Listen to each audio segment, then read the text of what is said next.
Many of you have been involved with this project for quite some time, or many of you have covered this project for quite some time. And going into last week, we were never in better shape. We had held our gala on November 16th. It was one of the most successful events we held as an organization. The level of support for the Tesla Science Center was increasing, please. The level of support for the Tesla Science Center was continuing to increase.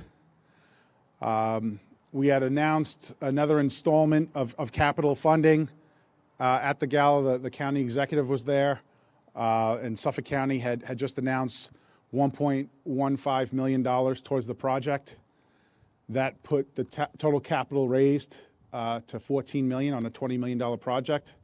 And as many of you who were here in April when we started with the groundbreaking, demolition was active on site, and we were finally making the progress that we were working so hard for many years. We have a short video to orientate you to what has occurred, and then I have a number of folks to bring up and make available for any questions you might have. Can we launch the video?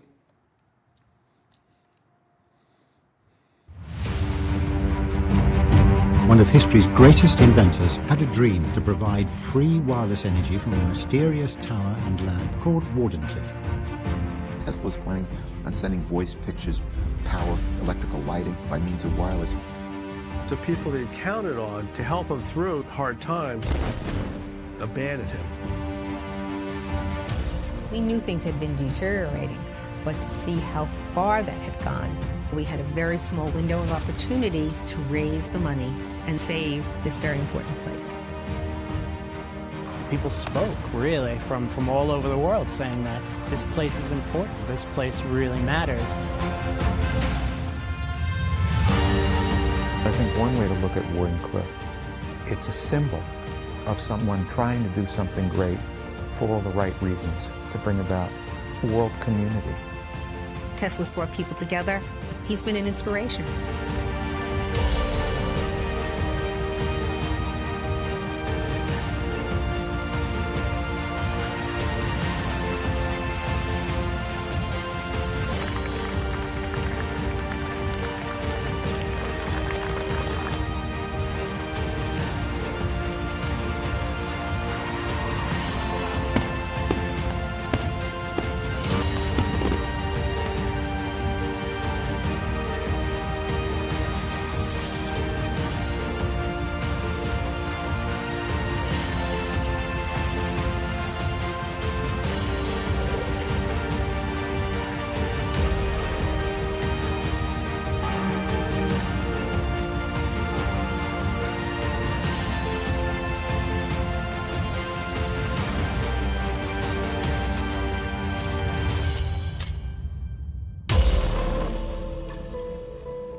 Breaking news right now, a raging fire at the Tesla Science Center in Shoreham. 31 Engine 6, Tesla Science Center. Fire, 5 Randall Road, open North Country, 1651.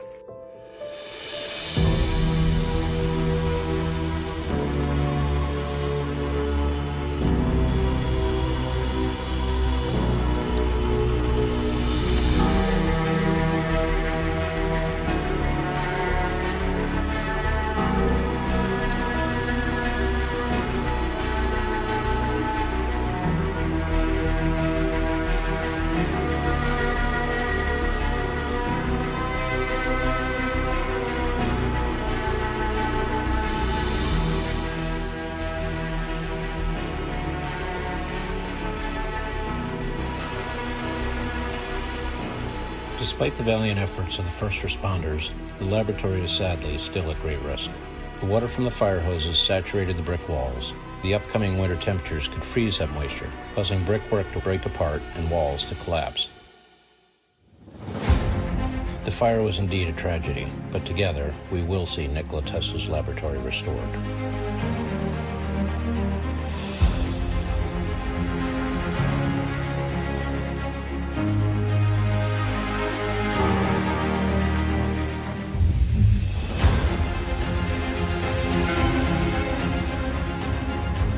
Here is a building designed by Stanford White.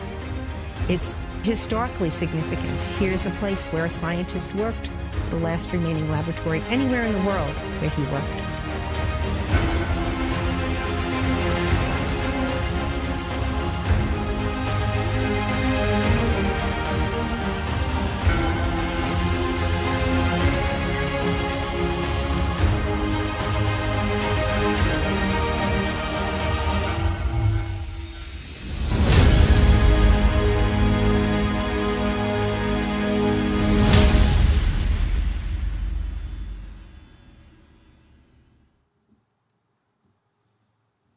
I'd like to thank Joe Sikorsky for helping put that together, to help orientate people to, where we were in the project, how this started, and then what happened with the fire. I'd like to, call up to stand with me our architects and engineers, the elected officials that joined us here today. I want to ask each of them to say a few words. If you can, please make your way up. And as they make their way up, I want to say thank you. I want to thank the fire departments that reported to the Tesla Science Center, and Chief, and if you guys can please come up, Chief Sean McCarrick. I hope Rich doesn't mind me breaking HIPAA, but Rich Benier, who was one of the firefighters that did fall off of a ladder as they fought the fire. We have on site some of our board members. This is not new. They're on site almost on a daily basis, volunteering in a number of capacities. I know Gene Genova, who's there in the back, and Paul LaRosa was here trying to prep for our tree lighting or holiday celebration this Saturday, which is still on. But when the fire got called in last Tuesday by a community member, that was around 4:30 p.m. The fire department and many fire departments, I think it was over 11 and over 200 firefighters were on site all the way up until midnight when they put the fire out. Luckily, we hired a security firm for overnight to secure the property. And unfortunately, around 2:30 a.m., smoke was seen again. So some embers that were, unseen the first go-around had lit up again. And the fire department came back, and they put it out after 3 hours. And then at 7:30 again, they were called to come back. Chief McCarrick was here each time. They fought throughout the night, and we were worried we were going to lose the lab that night. We didn't want anybody to get hurt, but I know they probably take every fire personally, but we really felt that everybody here on site, all the emergency personnel, they're from our community, they're volunteers, and they hold this site just as close to their hearts as we do. So a big thank you to all of them. I want to thank one of our volunteers who is also a fire volunteer, not in the departments up here. I don't know if he's here today, but Tom Ledoux, who's also on site. Tom, are you here? He's on site on a weekly basis, volunteering in a number of capacities, so he knows this site like the back of his hand, but he's a volunteer firefighter, so he speaks firemen, if that's, or fire personnel. And so he was able to communicate things that they needed to know that night during the emergency. And so I want to thank Tom for all that he does every day, but especially what he did that night. And I want to thank my staff, Doug Borge, Bill Dillon, Danielle Butler, all the new staff that came on in an emergency, worked around the clock and through the holiday weekend. Hopefully they had an opportunity to have dinner with their families on Thanksgiving, but this has been a around-the-clock operation trying to assess the damage and secure the property, and I want to thank them. I'm going to call up our historical architect, Mark Thaler, from Thaler and Associates, who can give a little bit of a review of what he encountered when he came to see the site after the fire. Thank you, Mark. One thing that we're certainly extraordinarily grateful for is all of the work that the firefighters did to make sure this fire get out before the building was lost. But thankfully also, Nikola Tesla's original building was pretty much fireproof for the most part. The original Tesla walls were all brick, are still standing. We have lost some of the roof structure, which will be able to be restored, and we're poised and ready to do that. Our next step is to really go through and understand just the process in the next few weeks here of cleaning out the building, making sure that the walls are secured, and keeping the water out of the building, and helping to dry it out before any damage is done to the remaining brick walls. So with that, Mark.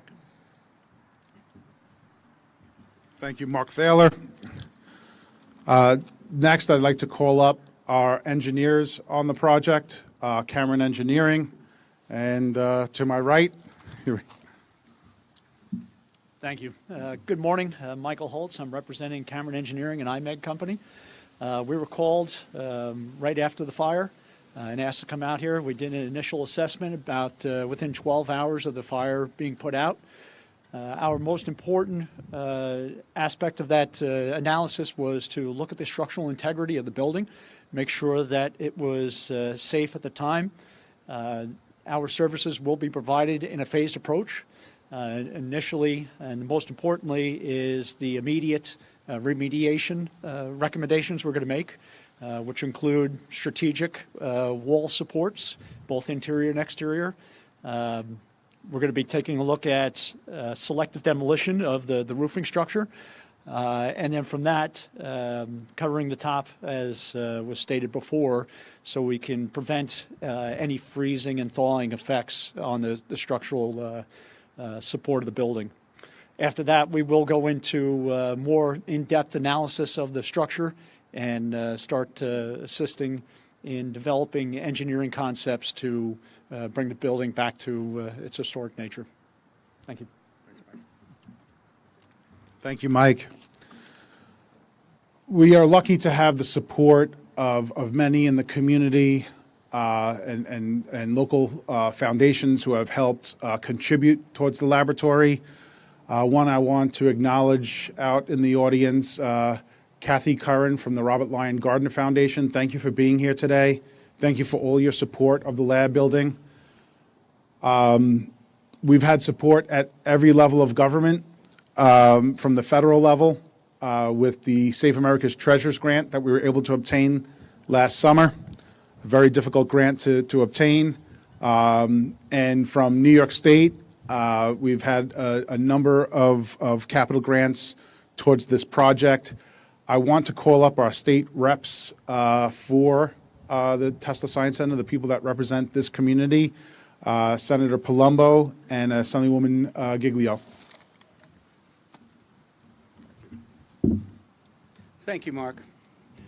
And should I say something, Yes, Jody? You know, please. of course you can't help it. But I think initially we need to definitely make sure that we give many thanks to these gentlemen standing behind me and all of their comrades and colleagues, because without them, this would still remain a project that is going to come to fruition. And it will rise from the ashes. Jane and I were talking about this before, that there was a fire. Nikola Tesla sustained a fire in one of his labs back in the day downtown. And he was, of course, for a few days, was quite depressed and sad and didn't leave his room. And then some musicians put on a concert for him to lift his spirits. And, of course, he became who he is today. And the fact that he was standing on this property grinding out hours to bring those incredible ideas to fruition is even more reason why we need to stay focused. And Mark has been just a tremendous steward of this property. I've represented this area for 10 years, 7 years in the Assembly and 3 in the Senate.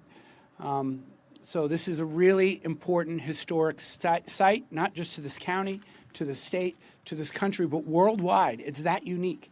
So we will do everything we can, without question, on the state level to continue to get the funding we need to get this project to the end. So I thank you for all your hard work, and I thank these fine gentlemen and men and women of the fire services who gingerly, I hear, went through while fighting a fire that can obviously take people's lives and destroy property. So we're really proud of them as well. So thank you. Yeah, it was devastating on the news, I think, for all of us to see Tesla Science Center on fire. It was, I was happy to walk up today and see that our brave men and women in the fire departments did such a great job, and that the structure still has integrity, and to hear from the engineers that it can be rebuilt and shored up and will continue on. Hey, Tesla, speaking to people in Albany, they say, wow, Tesla Science Center is in your district, because it's known throughout the world. And there are so many supporters throughout the world to make sure that this last structure of Tesla's is successful. And I concur with Tony that we'll keep doing what we're doing, working with the board of directors and Mark and with everybody that we can to try and get this built and get it so that our kids and our families can continue to enjoy the legacy of Tesla. Thank you. Thank you. Thank you so much. Like I mentioned earlier, Suffolk County has always been very supportive of this project as well. They had just announced a major grant for the project just before the fire. I'd like to call up the Deputy County Executive, John Kamen, and County Legislator-elect Chad Lennon.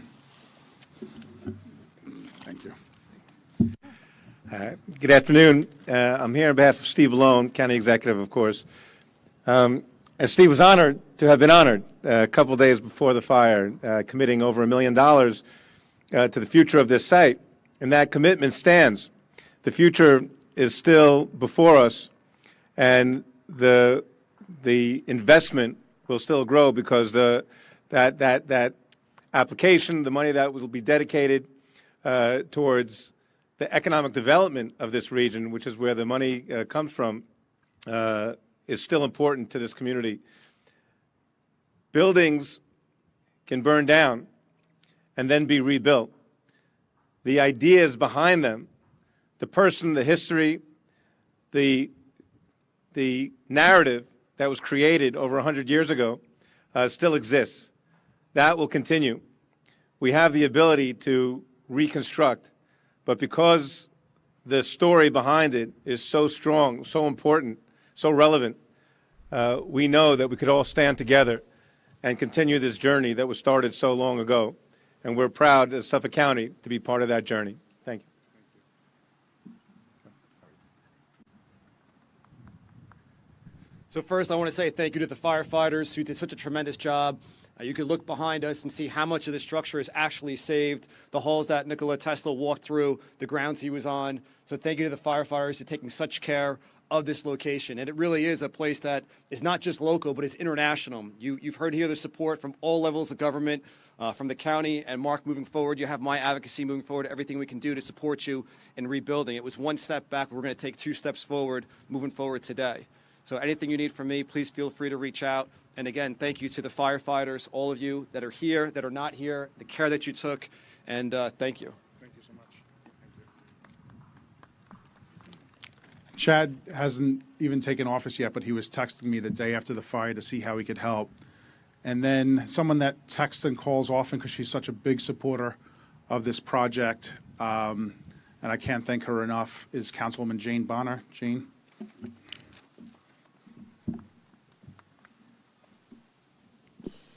First, I'd like to thank the firemen behind me and all that were here that night and overnight, making sure what's still standing is still standing. If you look at the pictures from the Giving Tuesday email, what you see behind you looks like it's not so bad. When you look at the aerial shots, I spoke to Mark last night, it's devastating. But like a phoenix rising from the ashes, this Tesla laboratory will rise as well. We will help you raise your money. We will get you back to where you were. You have my utmost support for more years than I can count. We have 2 Jane squared. You have the town's commitment that however we can help, we will help. And we will continue and we will move along. And Tesla had stops and starts, and this project has had stops and starts, but at the end of the day, Tesla was successful, and so will the Tesla Science Museum and this organization be successful in rebuilding. Thank you, Councilwoman. I want to thank the Councilwoman for pointing out one of our founding board members and the driving force of this organization, Jane Alcorn, who, if she has anything to say, please make your way up, and our board president, Mike Russo, our board member and former board president, Mary Dahm, and I acknowledge Jean Genova earlier, who is here every day as a board member, but also as a volunteer. Just one other person I'd like to bring up to say a few words, if he's willing to, and then, I'll close out the program, and that's Chief McCarrick. Again, it would be a completely different day today if he didn't provide the leadership that night, along with the 200 volunteers who showed up to save the lab. Chief McCarrick. Thank you. I just want to thank all the fire departments that came out that night. We had a total of 17 fire departments and EMS agencies on site, and also some standing by at our firehouses to take over any other alarms that we had during the incident. It was a very rough night, definitely a lot of wind, rain, very cold, so it was a tough night for a lot of our firefighters and EMS agencies that night. But they did a great job, and just want to recognize all of them for helping us out. Thank you. Thank you.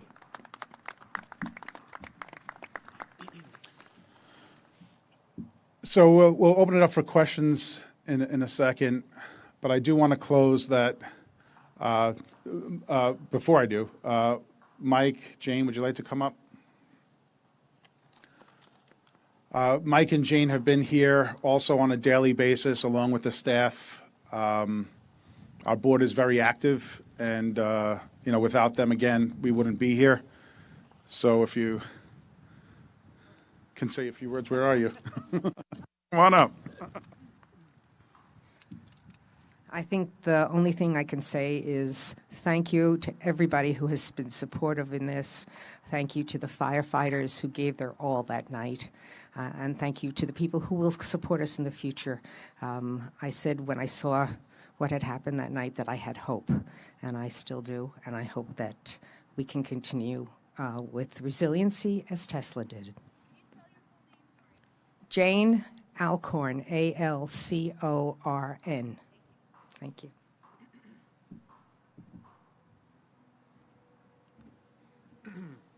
I'm not too sure what else there is to be said. I mean, the overwhelming gratitude that we have for not only our local community, the gentlemen and the departments that showed up for us, our worldwide community that has been reaching out to us since Jane started getting the word out there, even before we all joined the board in the 20-aughts.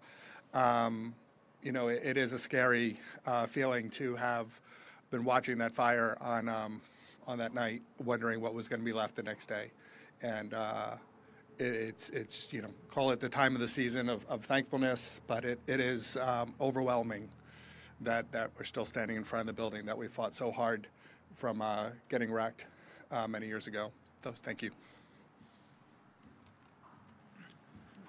Timing is everything.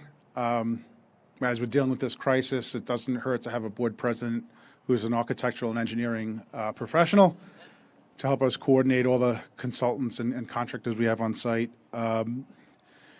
So as it's been alluded, and I don't think it's, hopefully it's not a secret, that the world saved this location with a world record-breaking crowdfund on Indiegogo. We raised $1.4 million in 6 weeks from 108 countries, 33,000 donors, and all 50 states of the United States participated as well. Never has an organization, a cultural institution, a museum been started in this way. It was saved from the wrecking ball with that crowdfund, and it took many years and a lot of blood, sweat, and tears to start raising the capital to actually get construction moving on site. It's a complicated project before this. This is the first museum in our state's history and most likely our nation's history that's going on a brownfield that's been remediated. So with that, there is a whole lot of processes that we've been going through for permits and to get construction started, but we went through them. And now, after this fire, obviously it's been set back a bit, and we're assessing. It looks like, in a very rough estimate, this might cost us about $3 million extra dollars.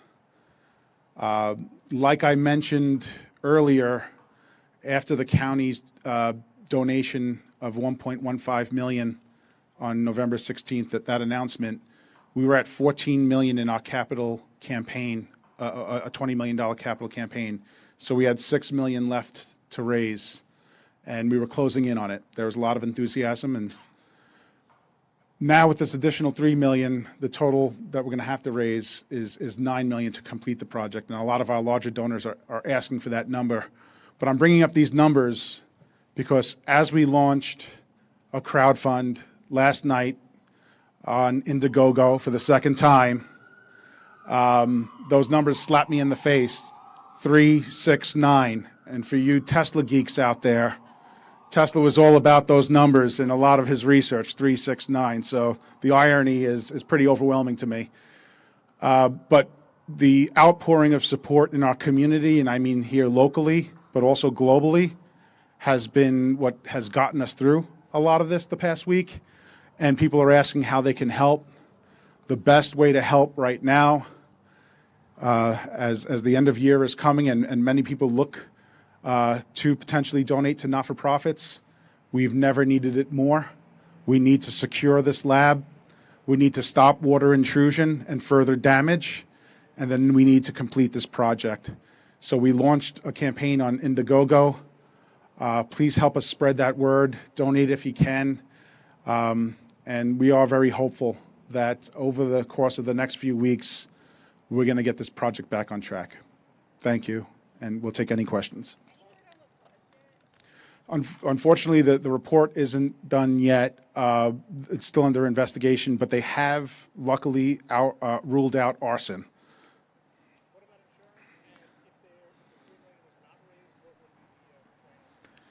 So the question was, what about insurance? So there is insurance on the property. We did file notice with our insurance carrier. Understand that when you're insuring buildings without COs, the insurance value is not very high, unfortunately. So we don't think insurance will cover all of the damage. And in terms of hitting our fundraising goals, failure is not an option for us. So we have a 60-day window on this crowdfund. We're hopeful that we're going to meet the goal of raising $3 million, perhaps surpass it, but the effort's not going to stop until we complete the project.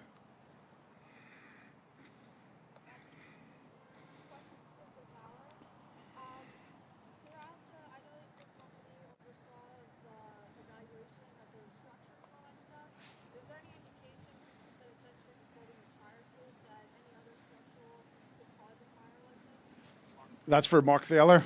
Did you hear that? Being it was mostly fireproof, is there any other indication of what was the remainder of the question?